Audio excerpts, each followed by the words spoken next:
Hello students, आप देख रहे हैं केएमपीएस क्लास के यूट्यूब चैनल को। आज हम लोग मोशन को पढ़ेंगे। आज हमारा मोशन पे फर्स्ट लेक्चर है। सबसे पहले मोशन क्या होता है उसके बारे में हम लोग समझेंगे। जैसे अगर कोई ऑब्जेक्ट है तो उसका दो स्टेट हो सकता है। अगर मान लेते हैं कि अगर कोई ऑब्जेक्ट है उसका दो स्टेट हो सकता है, स्टेट ऑफ रेस्ट और स्टेट ऑफ मोशन। मतलब क्या है, स्टेट ऑफ रेस्ट और state of motion with respect to a reference point.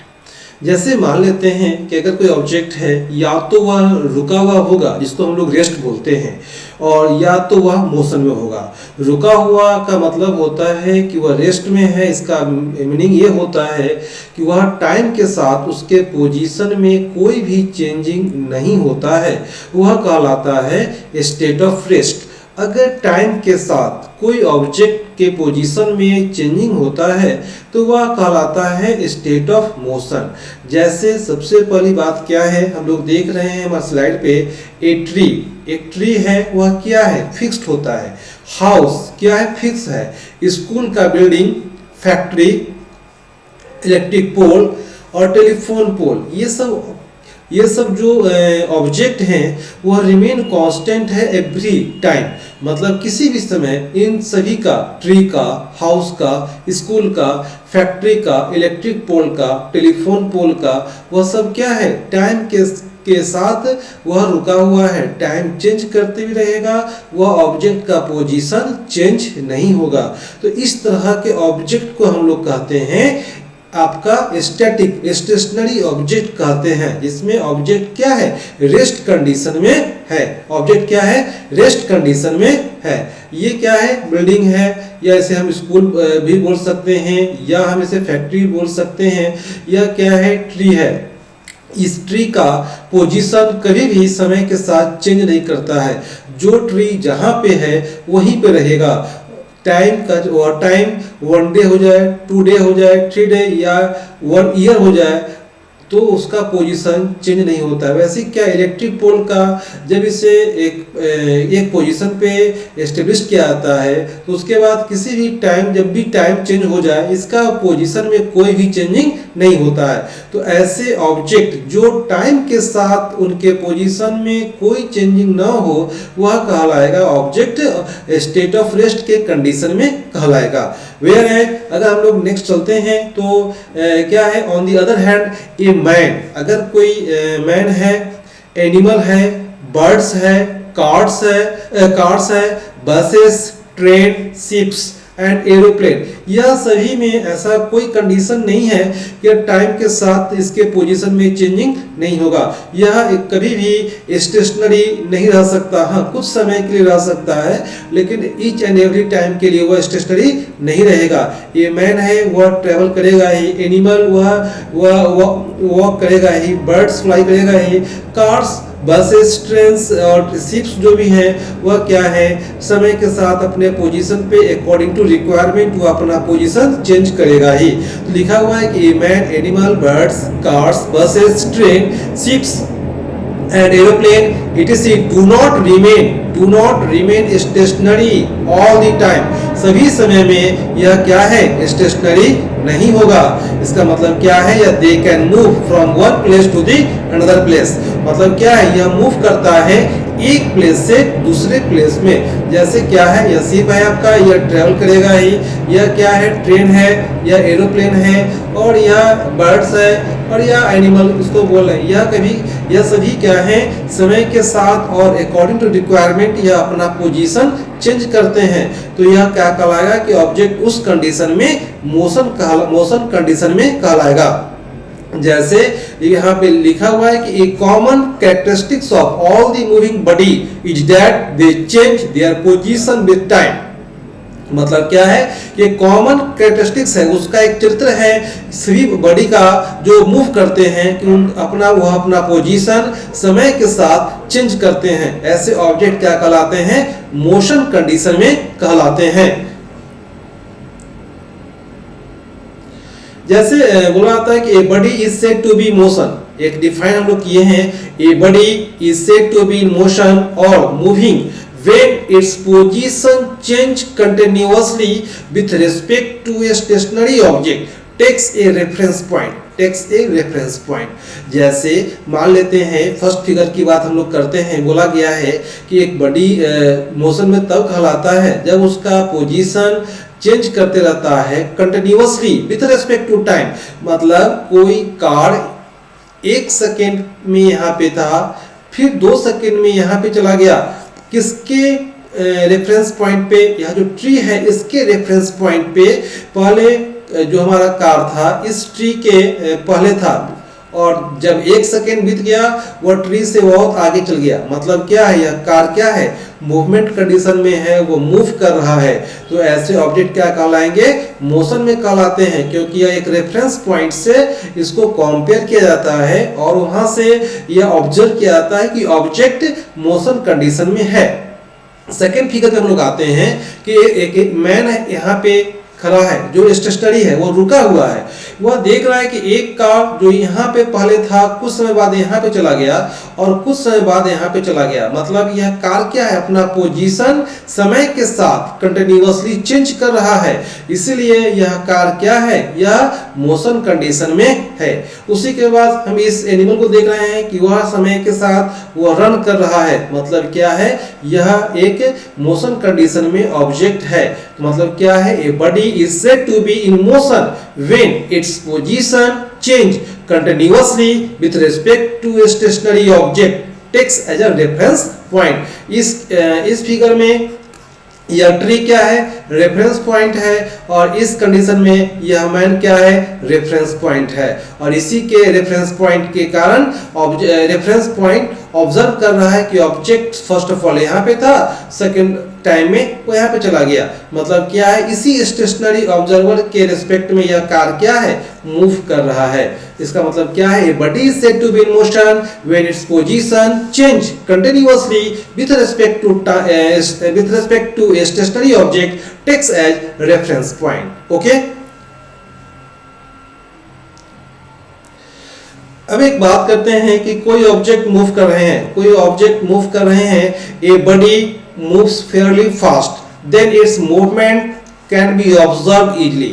मान लेते हैं कि कोई ऑब्जेक्ट मूव कर रहा है फास्टली, तो वह इजीली ऑब्जर्व होता है कि वह ऑब्जेक्ट क्या है, मोशन कंडीशन में है। जैसे इस वॉच की में देख रहे हैं, इस वॉच में क्या देख रहे हैं कि यह आवर का है और यह मिनट का है और यह सेकंड का है। तो सेकंड का जो भी है वह बहुत जल्दी मूव कर रहा है, जिसको हम ऑब्जर्व कर रहे हैं कि यह क्या है, वह आपका मोशन कंडीशन में है। और ये जो आवर का जो है वह क्या है, बहुत ही स्लो मूव कर रहा है। तो इसे ऑब्जर्व करना थोड़ा सा डिफिकल्ट होता है विथ रिस्पेक्ट टू सेकेंड। इसलिए क्या है, अब बोला गया है कि body moves Fairlie fast, then its movement can be observed easily, but if a body moves very slowly, अगर कोई बॉडी वेरी स्लो मूव कर रहा है तो उसको जानना और ऑब्जर्व करना क्या होगा, बहुत ही कठिनाई होगा। मतलब डिफिकल्ट टू ऑब्जर्व, क्या है, डिफिकल्ट टू ऑब्जर्व। तो ये क्या था, हम लोग बात करते हैं कि अब फास्ट का था, इसमें सेकेंड क्या था, फास्ट का, और आवर का क्या है, स्लो हो जाएगा, या आवर का स्लो हो जाएगा। उसी तरीके से क्या है, इस जब हम लोग देखते हैं अर्थ मोशन बहुत ही स्लो होता है। इसका मतलब क्या है कि अर्थ जो मूव कर रहा है वो बहुत ही स्लो, इसलिए इसे ऑब्जर्व करना कि मोशन कंडीशन में है बहुत ही डिफिकल्ट है। इसलिए हम लोग एक स्टेटमेंट दिया है कि if a body moves Fairlie fast then its movement can be observed easily। मतलब कि अगर कोई ऑब्जेक्ट फास्टली मूव कर रहा है तो उसको ऑब्जर्व करना इजीली होता है, लेकिन अगर वह मूवमेंट स्लो होता है तो उसको ऑब्जर्व करना कि ऑब्जेक्ट मूवमेंट कंडीशन में है या नहीं है, वह क्या होगा, वह हमारा बहुत ही डिफिकल्ट होगा। ओके, अब हम लोग जानते हैं कि अगर कोई ऑब्जेक्ट मूव कर रहा है, अगर कोई ऑब्जेक्ट मोशन कंडीशन में है तो वह ऑब्जेक्ट में कुछ डिस्टेंस और डिस्प्लेसमेंट होगा। जैसे कि in order to study the motion of body we should first know the meaning of two term distance and displacement हमें जानना होगा। अगर कोई ऑब्जेक्ट ट्रेवल करेगा, वह मोशन कंडीशन में होगा तो ट्रेवल करेगा ही। अगर ट्रेवल करेगा तो वह डिस्टेंस ट्रेवल करेगा।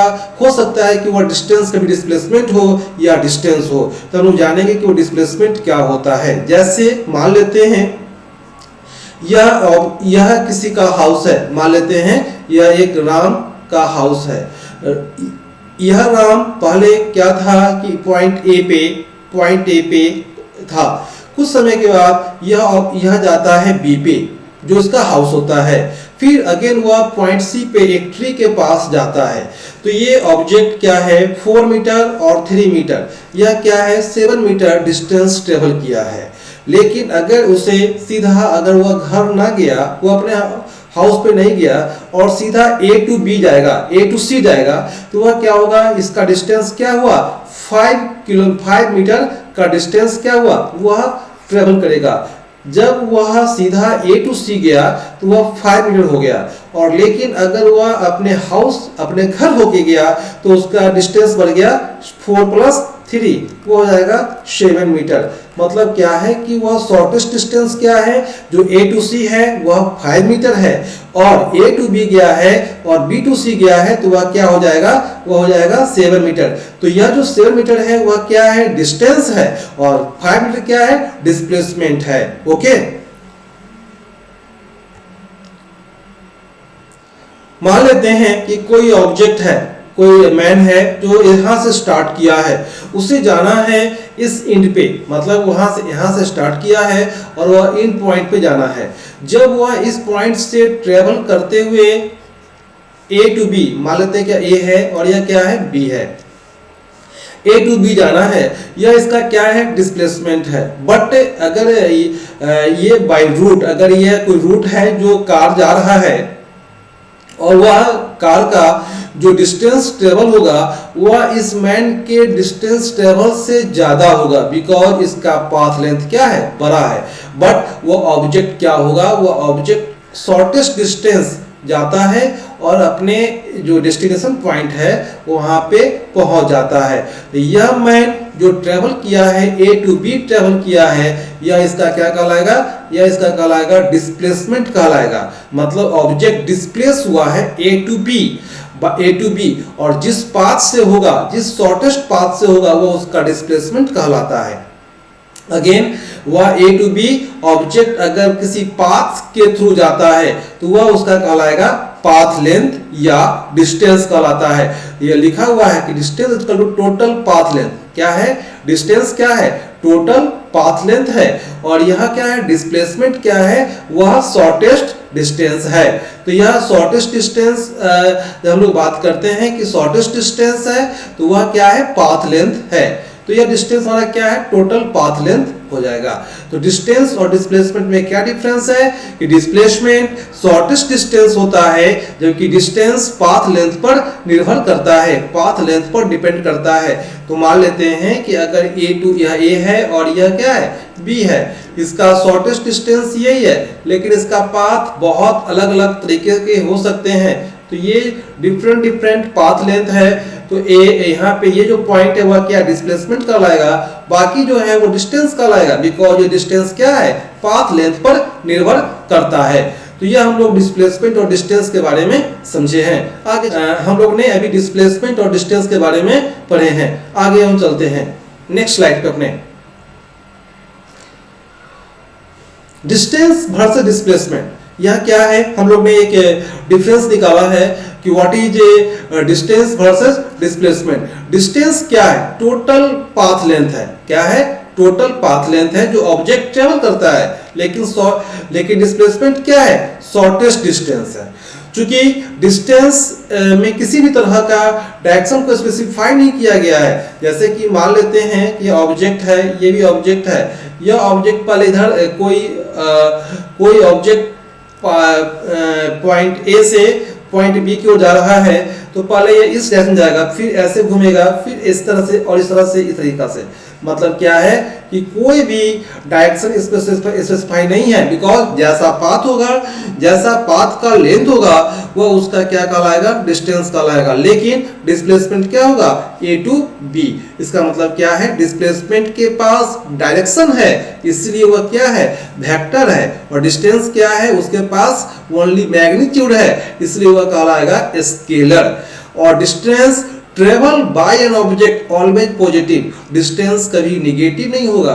2 किलोमीटर 3 किलोमीटर होगा, वह क्या कहलाएगा, डिस्टेंस ट्रेवल हो जाएगा। डिस्प्लेसमेंट क्या है किसी ऑब्जेक्ट का, कि मान लेते हैं कि वो एक रेफरेंस पॉइंट है, जैसे अगर ये एक्सिस हम लोग मान लेते हैं, यह रेफरेंस पॉइंट है, तो ऑब्जेक्ट अगर इधर डिस्प्लेस होगा तो पॉजिटिव कहलाएगा और इधर आया तो नेगेटिव कहलाएगा।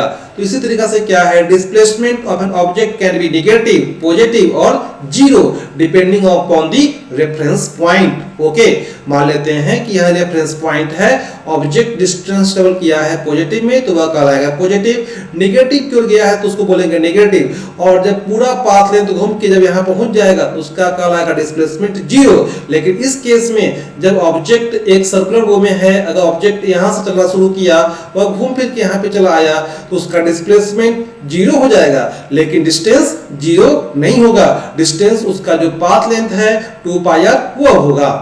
डिस्टेंस बिटवीन जो फोर्थ पॉइंट है क्या है, distance between two given point may be same और different, it depend upon the path chosen. मतलब क्या है, जिस पाथ से हम जाएंगे उसी पाथ से हमारा क्या होगा, डिस्टेंस मेजरमेंट होगा। बट डिस्प्लेसमेंट क्या है, टू पॉइंट के बीच ऑलवेज क्या होगा, सेम होगा। मान लेते हैं कि अभी यह पोजीशन ए था और ये बी था, इसका पाथ लेंथ चेंज होगा तो उसका डिस्टेंस भी चेंज हो जाएगा। लेकिन जब डिस्प्लेसमेंट की बात करते हैं तो पाथ ए से लेकर बी का जो डिस्टेंस डिस्प्लेसमेंट है वह क्या होगा, ऑलवेज सेम होगा। उसका क्या है, it can be never be less than the value of displacement. मतलब क्या है, डिस्टेंस का वैल्यू जो होगा डिस्प्लेसमेंट से नेवर लेस देन होगा। और क्या होगा, it can either be equal to और लेस देन डिस्टेंस। मतलब क्या है कि डिस्टेंस डिस्प्लेसमेंट से कभी भी कम नहीं हो सकता है, या तो उसके बराबर होगा या उससे ज्यादा होगा। बट डिस्प्लेसमेंट क्या है, डिस्प्लेसमेंट डिस्टेंस से लेस हो सकता है या उसके इक्वल टू हो सकता है। ओके, हम लोग क्या करते हैं, डिस्टेंस को d से रिप्रेजेंट करते हैं और डिस्प्लेसमेंट को s से रिप्रेजेंट करते हैं। और दोनों का यूनिट क्या होगा, मीटर होगा, क्योंकि हम लोग जानते हैं लेंथ का होता है यूनिट मीटर। और वह डिस्टेंस हो चाहे डिस्प्लेसमेंट हो, ऑब्जेक्ट दोनों कंडीशन में डिस्टेंस ही ट्रेवल करेगा। ओके, हम लेते हैं, बोला गया है a man travel a distance of 1.5 meter towards east. मतलब क्या है, 1.5 मीटर टुवर्ड्स ईस्ट अगर कोई ऑब्जेक्ट कोई मैन जाता है, उसके बाद जब 1.5 मीटर चला जाता है तब 2 मीटर जाएगा साउथ में जाएगा और फाइनली 4.5 मीटर अगेन जाएगा ईस्ट में जाएगा। तो हम लोग क्या करते हैं, इसमें निकालने के लिए दिया गया है फाइंड द टोटल डिस्टेंस और हिज रिजल्टेड, मतलब क्या, डिस्प्लेसमेंट निकालना है। मतलब इस क्वेश्चन में डिस्टेंस और डिस्प्लेसमेंट दोनों निकालना है। तो जैसे कि पहला क्या है, हम लोग बात कर लेते हैं कि पॉइंट ए है, जैसे एक रेफरेंस पॉइंट हम लोग मान लेते हैं। रेफरेंस पॉइंट की अगर रेफरेंस पॉइंट हमारा ये होगा, अगर ये आपका ऑब्जेक्ट होगा, ये ईस्ट होगा, ये नॉर्थ होगा, ये साउथ होगा और ये वेस्ट होगा। तो हम लोग क्या मान लेते हैं कि यह पॉइंट ए क्या है, रेफरेंस ओरिजिन पे है। यहाँ से बोला गया है 1.5 मीटर टुवर्ड्स ईस्ट, मतलब क्या 1.5 मीटर जाएगा ईस्ट में जाएगा, उसके बाद 2 मीटर साउथ में जाएगा और उसके बाद फाइनली 4.5 जाएगा किसमें, ईस्ट में जाएगा। तो बोला गया है, क्वेश्चन बोला गया निकालने के लिए बोला है फाइंड द टोटल डिस्टेंस। तो टोटल डिस्टेंस क्या होगा, ए टू दिस पॉइंट आएगा, बी पे आएगा, सी पे आएगा और सी से डी आएगा। मतलब 1.5 मीटर, ए ये क्या है, ए बी का डिस्टेंस है, 2 का डिस्टेंस हो जाएगा बी से सी का और 4.5 होगा सी और डी का। तो क्या होगा 1.5 प्लस 2 प्लस 4.5 कुल मिलाकर हो जाएगा 8 मीटर। क्या हुआ, वो डिस्टेंस ट्रेवल किया है, क्योंकि हम लोग ने डिस्टेंस को मेजरमेंट किया है। नेक्स्ट बोला है कि what is his resultant displacement. तो हम लोग क्या कर रहे हैं, एक ट्रायंगल के फॉर्म में इसे लेते हैं। ये 1.5 और यह 1.5 आपस में क्या होगा, पैरेलल हो जाएगा और ईयर टू डिस्टेंस ये हो जाएगा। तो अगर हम लोग इस फिगर को कुछ इस फिगर पे ले गए तो क्या होगा, 1.5 मीटर प्लस 4.5 ये हो जाएगा 6 मीटर, यस हो जाएगा 6 मीटर, और ईयर 2 हो जाएगा, ये वाला हो जाएगा, तो 2 मीटर हो जाएगा। अब मुझे निकालना है डी से ए, मतलब रिजल्टेंट हो जाएगा। तो इसका मतलब होता है जो हम लोग जानते हैं by the formula of triangle कि अगर ये पी होगा या बी होगा तो इस एच का मान हो जाएगा P square plus B square.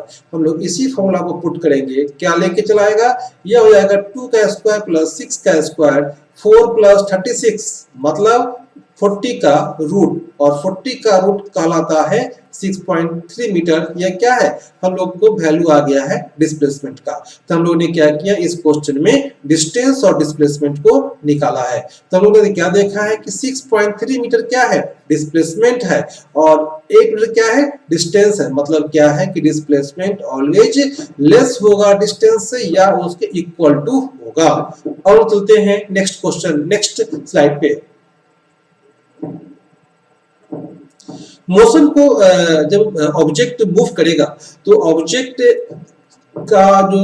जो मूव करेगा तो उसमें हम लोग डिफाइन किया है कि जो पोजीशन होगा ऑब्जेक्ट का वह टाइम के साथ चेंज करेगा।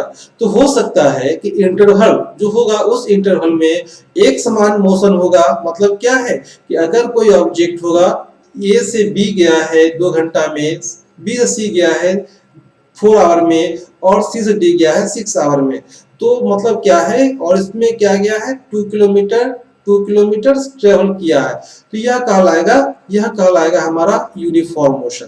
लेकिन अगर ए और बी के बीच और बी और सी के बीच ड्यूरेशन सेम है और डिस्टेंस अगर इक्वल ट्रेवल नहीं हुआ है, मतलब क्या होगा, वह ऑब्जेक्ट उस तरह का मोशन नॉन यूनिफॉर्म मोशन कहलाएगा।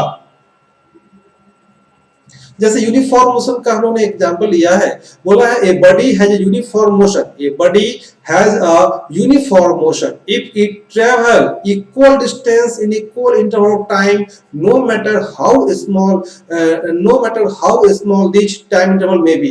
मतलब क्या है, बोला गया है कि ये बॉडी यूनिफॉर्म मोशन में तब होगा जब वह इक्वल डिस्टेंस ट्रेवल करता है इक्वल टाइम में, इक्वल इंटरवल ऑफ टाइम में, तो वह कहलाएगा यूनिफॉर्म मोशन कहलाएगा।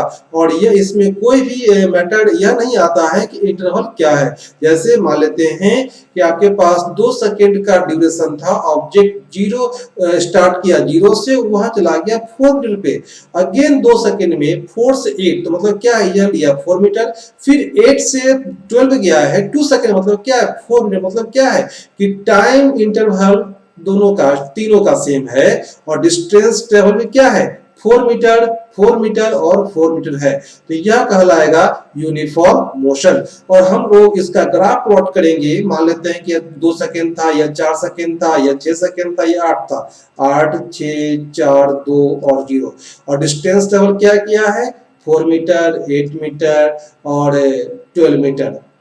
तो यहाँ पे क्या होगा, डिस्टेंस ट्रेवल ऐसा कुछ हम लोग ग्राफ प्लॉट करेंगे, कुछ ऐसा सा हमारे पास क्या होगा, ग्राफ का प्लॉट आ जाएगा। तो यह क्या कहलाएगा कि आपका यूनिफॉर्म मोशन क्या है, एक स्ट्रेट लाइन मतलब लीनियर रिलेशनशिप को रिप्रेजेंट करता है डिस्टेंस और टाइम के बीच का, तो यह यूनिफॉर्म मोशन कहलाएगा। सेकेंड है नॉन यूनिफॉर्म मोशन। तो नॉन यूनिफॉर्म मोशन वैसा मोशन है जिसमें कि सेम ड्यूरेशन है। मतलब क्या है, यहाँ पे लोग देख रहे हैं कि 6 AM है और 7 AM है, मतलब क्या है 1 आवर का क्या है गैप है, फिर 7 से 8 है 1 आवर का गैप है, 8 से 9 है 1 आवर का गैप है, लेकिन ऑब्जेक्ट में क्या है 40 किलोमीटर 20 किलोमीटर 30 किलोमीटर। मतलब क्या है कि जो टाइम इंटरवल है वह इक्वल है, लेकिन उसके बीच का जो डिस्टेंस ट्रेवल हुआ है हर इंटरवल में वह सेम नहीं हुआ है, तो यह क्या कहलाएगा, यह नॉन यूनिफॉर्म मोशन कहलाएगा। तो हम लोगों ने क्या किया है कि यूनिफॉर्म मोशन और नॉन यूनिफॉर्म मोशन के बारे में डिस्कस किया है। उसका ग्राफ क्या होगा, एक यहाँ नॉन लीनियर, मतलब क्या है, जैसा कि हम लोग ने बात किया था कि अगर आपके पास ग्राफ अगर स्ट्रेट लाइन आता है तो वह लीनियर होगा, मतलब यूनिफॉर्म मोशन होगा, और ऐसा होगा तो वह कहलाएगा नॉन यूनिफॉर्म मोशन। मतलब जो स्ट्रेट लाइन में ग्राफ नहीं होगा तो वह नॉन यूनिफॉर्म कहलाएगा, नॉन यूनिफॉर्म मोशन, और इसलिए इसे बोलते हैं नॉन लीनियर कैरेक्टरिस्टिक्स, मतलब ऐसा जब भी ग्राफ होगा वह कहलाएगा नॉन लीनियर कैरेक्टरिस्टिक्स, क्योंकि यह टाइम और डिस्प्लेसमेंट के बीच का जो ग्राफ है वह स्ट्रेट लाइन नहीं है, वह एक कर्व लाइन है, तो वह कहलाएगा नॉन यूनिफॉर्म मोशन कहलाएगा। The motion of a freely falling body is an example of non-uniform motion. मतलब क्या है कि ऑब्जेक्ट जब मान लेते हैं कि अगर ये हाइट पे ऑब्जेक्ट है वो ट्रेवल किया है, तो यह जब यहाँ पे आएगा तो कुछ इसका वेलोसिटी चेंज हो जाएगा, फिर यहाँ पे कुछ और होगा। मतलब क्या है कि हर इंटरवल में क्या होगा, जब वेलोसिटी चेंज होगा तो एक्सेस में क्या होगा, चेंज हो जाएगा। इसके कारण क्या है, वो एक नॉन यूनिफॉर्म, मतलब क्या है कि इक्वल ड्यूरेशन में इक्वल डिस्प्लेसमेंट नहीं होगा, तो यह कहलाएगा नॉन यूनिफॉर्म मोशन कहलाएगा। और distance time graph for a body having non uniform motion is a curve line. मतलब क्या है, वह स्ट्रेट लाइन नहीं होगा, वह क्या होगा, कर्व होगा, कुछ भी ऐसे होगा, कुछ भी हो जाएगा। मतलब क्या है कि वह स्ट्रेट लाइन नहीं होगा। तो डिस्टेंस टाइम ग्राफ जो होगा एक डिस्टेंस टाइम ग्राफ जो होगा एक यूनिफॉर्म मोशन का वो स्ट्रेट लाइन होगा, और नॉन यूनिफॉर्म मोशन का क्या होगा, वो एक कर्व लाइन होगा। तो यहाँ पे हम इंडिकेट किया है कि if the distance time graph is a straight line the motion will be uniform. क्या है, जब डिस्टेंस टाइम ग्राफ अगर आपका लीनियर होगा, स्ट्रेट लाइन होगा, तो वह कहलाएगा यूनिफॉर्म मोशन। और अगर आपका जो डिस्टेंस टाइम ग्राफ है वह कर्व होगा तो वह कहलाएगा आपका नॉन यूनिफॉर्म मोशन। तो हम लोग क्या करेंगे, हम लोग ग्राफ देख के आप पहचान सकते हैं कि मोशन आपका यूनिफॉर्म है या नॉन यूनिफॉर्म है। मान लेते हैं कि आपके पास यूनिफॉर्म मोशन का कुछ ग्राफ ऐसा है, अगर ऐसा जो ग्राफ नहीं होगा, अगर ये आपके पास टाइम है और ये डिस्टेंस है, अगर ऐसा डिस्टेंस बाय टाइम का ग्राफ नहीं होगा तो वह कहलाएगा नॉन यूनिफॉर्म मोशन, जो कि नॉन लीनियर कैरेक्टरिस्टिक्स को रिप्रेजेंट करता है। Non uniform motion is called accelerated motion. ये एक टर्म है। जैसे मान लेते हैं कि अभी 10 मीटर पर सेकंड इसका स्पीड है, फिर क्या है 10 है, और फिर क्या है 10 है। तो ये प्रत्येक क्या है, प्रत्येक ड्यूरेशन, प्रत्येक इंटरवल में जो इसका मोशन है वह क्या है, उसका स्पीड क्या दिया गया है, 10 मीटर पर सेकंड दे दिया गया है। लेकिन नीचे क्या देख रहे हैं कि 10 मीटर पर सेकंड, 20 मीटर पर सेकंड और 30 मीटर पर सेकंड। मतलब क्या है कि प्रत्येक ड्यूरेशन में इसका स्पीड बढ़ जा रहा है। मतलब क्या है, यह यूनिफॉर्म मोशन नहीं है। तो यह क्या होगा, जब आपका वेलोसिटी u ये होगा और v ये होगा, तो हम लोग जानते हैं अकॉर्डिंग टू फॉर्मूला और definition of acceleration, rate of change of velocity give the acceleration. इसका मतलब क्या है कि नॉन यूनिफॉर्म मोशन क्या होगा, एक्सीलरेटेड मोशन होगा। ओके, मोशन में जब कोई ऑब्जेक्ट में मोशन होगा तो उसमें कुछ डिस्टेंस ट्रेवल होंगे या डिस्प्लेसमेंट, जो हम लोगों ने डिस्कस किया है कि डिस्टेंस क्या होता है और डिस्प्लेसमेंट क्या होता है। उसके बाद जब डिस्टेंस ट्रेवल होगा और डिस्प्लेसमेंट होगा, मतलब कुछ समय लगेगा, तो वह जो रेशियो होगा वह स्पीड वेलोसिटी के टर्म में आएगा, और चेंज इन वेलोसिटी क्या होगा, एक्सीलरेशन होगा। तो क्या है, the motion of body can be described by 3 important terms. One is speed, next is velocity and third one is acceleration. ये एक होगा लेक्चर, इसके बाद जो वेलोसिटी टर्म है उस पे भी होगा एक लेक्चर, और नेक्स्ट क्या होगा, एक्सीलरेशन पे भी होगा एक लेक्चर। ये सभी में क्या होगा, इंपॉर्टेंट प्रॉब्लम को हम लोग सोल्व करेंगे, बेसिक कॉन्सेप्ट को देखेंगे। ओके, तो हम लोग मिलते हैं नेक्स्ट क्लास में, डिस्कस करेंगे और स्पीड पे कुछ इंपॉर्टेंट प्रॉब्लम को सोल्व करेंगे। Okay, thank you for watching.